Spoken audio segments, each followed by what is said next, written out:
Hello বন্ধুরা, সকলকে আবারও একবার আমার চ্যানেলে স্বাগত।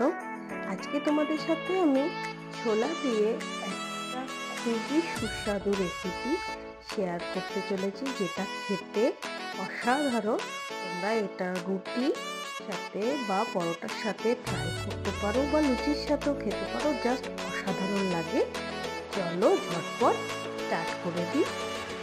তো দেখে নাও, এখানে আমি ছোলা নিয়ে নিয়েছি। ছোলাগুলোকে আমি বেশ ভালো করে ধুয়ে নেব। ধুয়ে এটাকে সারা রাত ভিজিয়ে রেখে দেব, যাতে ভালোভাবে এটা ফুলে যায়। তো দেখে নাও, আমি এখানে ছোলাগুলোকে বেশ ভালোভাবে ধুয়ে নিয়েছি। এবার এটাকে আমি ঢাকা দিয়ে সারা রাত রেখে দেব। সকালের দিকে দেখে নাও, ছোলাগুলো বেশ ভালো করে ফুলে গেছে, একদম ভালোভাবে ফুলে গেছে প্রপারলি।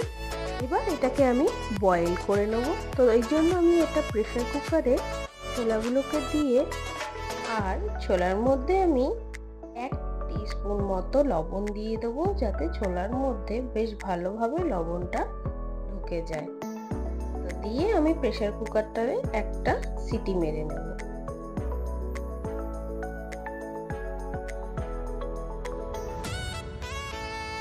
তো আমি গ্যাসটা অন করে দেবো। অন করে প্রেসার কুকারটা বসিয়ে দেবো মিডিয়াম আঁচে। আর মিডিয়াম আঁচে আমি একটা সিটি দিয়ে নেব।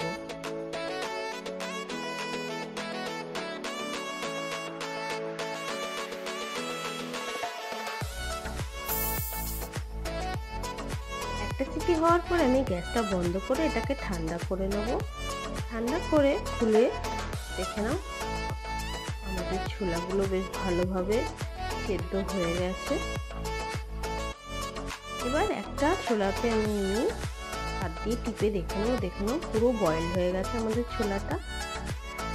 এবার চলো বাকি জিনিসগুলো শুরু করি, বাকি উপকরণগুলো। এখানে আমি একটা রসুন নিয়ে নিয়েছি, আর রসুনটাকে আমি ছুলে নেবো। আর এক টুকরো আদা নিয়ে নিচ্ছি।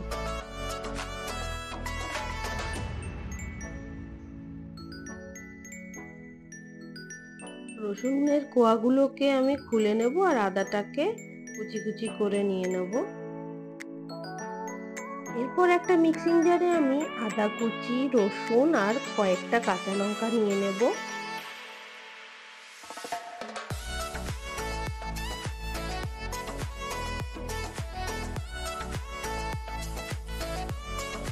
এরপর এর মধ্যে আমি 1 চামচ মতো জিরে গুঁড়ো দিয়ে দেবো।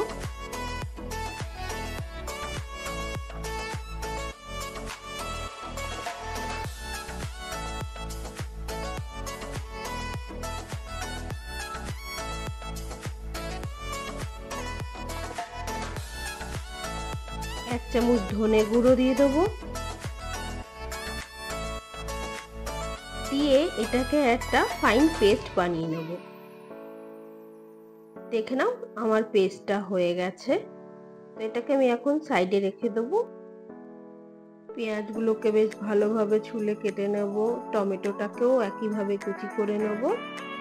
আর একটা ছোট্ট আদার টুকরোকে ছোট ছোট করে স্লাইস করে আমি কেটে নেব।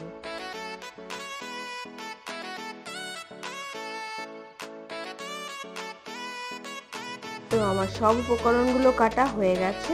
এবার আমি একটা গ্যাসে ফ্রাই প্যান বসিয়ে দেবো, আর ওর মধ্যে পরিমাণ মতো তেল আমি দিয়ে দেব।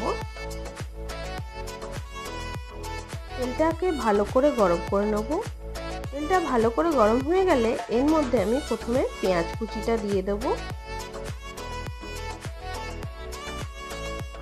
পেঁয়াজ কুচিটা দিয়ে হালকা করে আমি পেঁয়াজ কুচিটাকে ফ্রাই করে নেব, একটু লাল লাল করে।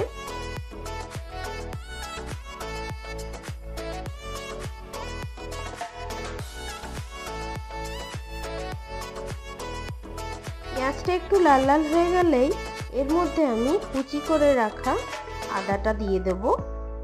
দিয়ে আবারও বেশ কিছুক্ষণ আমি এটাকে ফ্রাই করে নেব।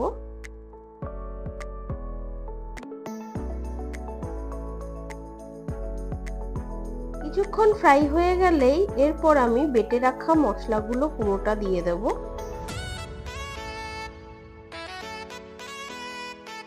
মশলাটা দিয়ে বেশ ভালো করে পেঁয়াজের সাথে মশলাটাকে মিক্স করে ভালো করে কষিয়ে নেব।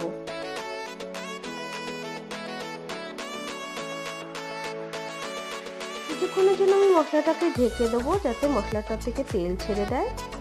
কিছুক্ষণ পরে ঢাকনা তুলে দেখে নাও অনেকটা পরিমাণ মতো তেল ছেড়ে দিয়েছে, মশলাটা বেশ কষা কষা হয়ে গেছে। আমি মশলাটাকে আবারও কিছুক্ষণ নেড়ে দেবো।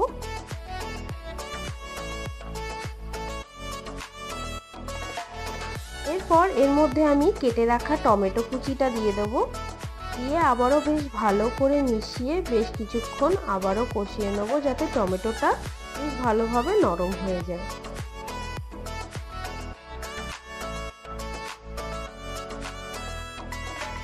বেশ কিছুক্ষণ কষে গেলে এর মধ্যে আমি স্বাদ মতো লবণ দিয়ে দেবো, দিয়ে দেবো 1 টিস্পুন মতো হলুদ গুঁড়ো, দিয়ে দেবো 1 টিস্পুন মতো কাশ্মীরি লঙ্কার গুঁড়ো, দিয়ে বেশ ভালো করে মশলাগুলোকে মিশিয়ে নেব আর আবারও বেশ কিছুক্ষণ এটাকে কষিয়ে নেব।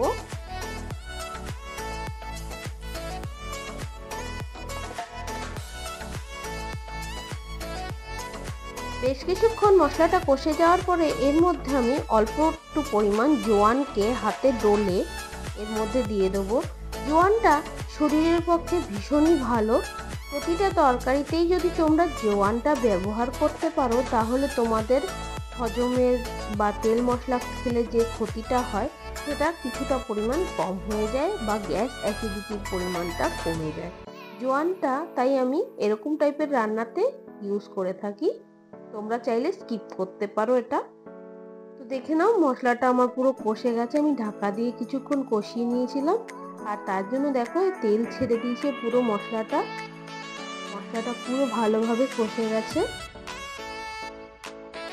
এরপর এর মধ্যে আমি সিদ্ধ করে রাখা ছোলাগুলো জল শুদ্ধই দিয়ে দেবো, কারণ ওই জলটা আমি ফেলবো না, ওই জলটা আমি পরিষ্কার জল ইউজ করেছিলাম, ওই জলটা ভীষণ উপকার ছোলার, ওই জন্য আমি ওই জলটা দিয়েই রান্না করব, এক্সট্রা কোনো জল দেব না, ওই জলটা দিয়েই আমি ছোলাটা রান্না করব। তো পুরো জলটা শুদ্ধই আমি ছোলাটা দিয়ে বেশ ভালো করে মশলার সাথে ছোলাটাকে মিশিয়ে নেব।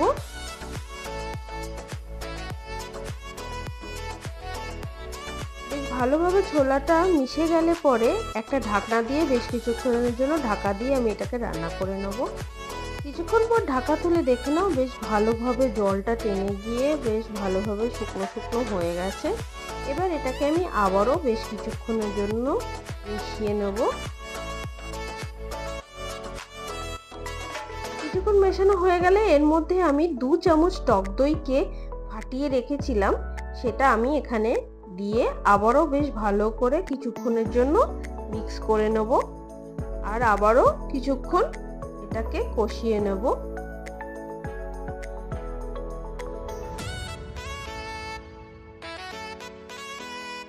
কিছুক্ষণ ভালোভাবে কষে যাওয়ার পরে এর মধ্যে আমি 1/2 টিস্পুন মতো চিনি দিয়ে দেবো, দিয়ে আবারও বেশ ভালো করে চিনিটা মিক্স করে নেব।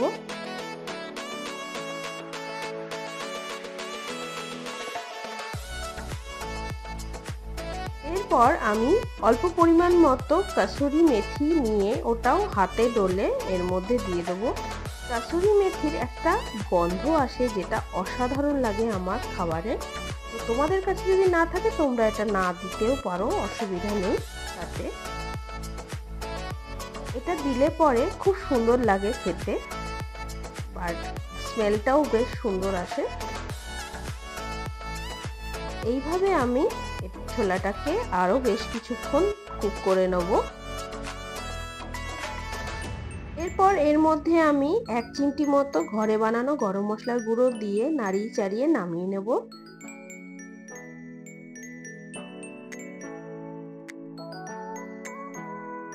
তো দেখে নাও বন্ধুরা, আমাদের ছোলা মশলাটা রেডি হয়ে গেছে। এটা তোমরা রুটি, পরোটা কিংবা লুচির সাথে ট্রাই করে দেখো, জাস্ট অসাধারণ লাগে খেতে।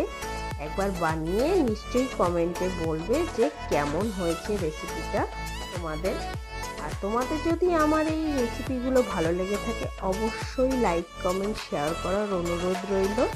সকলে ভালো থেকো, সুস্থ থেকো আর ভিডিওটা ভালো লাগলে একটা লাইক করে দিও। আবারও দেখা হবে তোমাদের সাথে নতুন রেসিপি ভিডিও নিয়ে নতুনভাবে। By friends.